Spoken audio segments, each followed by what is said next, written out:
मित्रांनो, बराच वेळा असं होतं की आपण नवीन किंवा जुना मोबाईल खरेदी केल्यानंतर कुठल्याही पोलीस स्टेशन मध्ये तुम्हाला कॉल येऊ शकतो की तुम्ही वापरत असलेला मोबाईल हा चोरीचा आहे आणि त्यामुळे चोरीची वस्तू खरेदी केल्याबद्दल तुमच्यावर गुन्हा दाखल होऊ शकतो किंवा तुम्हाला तो मोबाईल पोलीस स्टेशन मध्ये जमा करावा लागू शकतो। म्हणूनच तुम्ही वापरत असलेला नवीन किंवा जुना मोबाईल हा चोरीचा आहे किंवा नाही हे कसं चेक करायचं हे मी तुम्हाला सांगतो, परंतु त्याआधी फॉलो नक्की करा।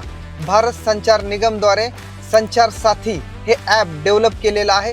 हे ॲप तुमच्या मोबाईलमध्ये इन्स्टॉल करा आणि हे ॲप ओपन करून तुमच्या मोबाईलचा IMEI नंबर तेथे एंटर करा। त्यानंतर तुम्हाला लगेच समजून जाईल की हा मोबाईल चोरीचा आहे किंवा नाही, कारण कोणताही मोबाईल चोरीला गेल्यानंतर त्याची पोलीस स्टेशन मध्ये कंप्लेंट रजिस्टर होते आणि त्यानंतर कोणीही त्या मोबाईल मध्ये सिम कार्ड टाकल्यानंतर तो IMEI ट्रेस होऊन पोलीस स्टेशनला समजतं आणि तिथून ज्या व्यक्तीचा सिम कार्ड त्या मोबाईल मध्ये आहे त्याला अशा पद्धतीने कॉल केला जाऊ शकतो। मित्रांनो, हा महत्त्वाचा व्हिडिओ तुमच्या सगळ्या मित्रांना शेअर करा व असेच महत्त्वाचे व्हिडिओ इथून पुढेही पाहण्यासाठी लगेच सबस्क्राईब करा। धन्यवाद।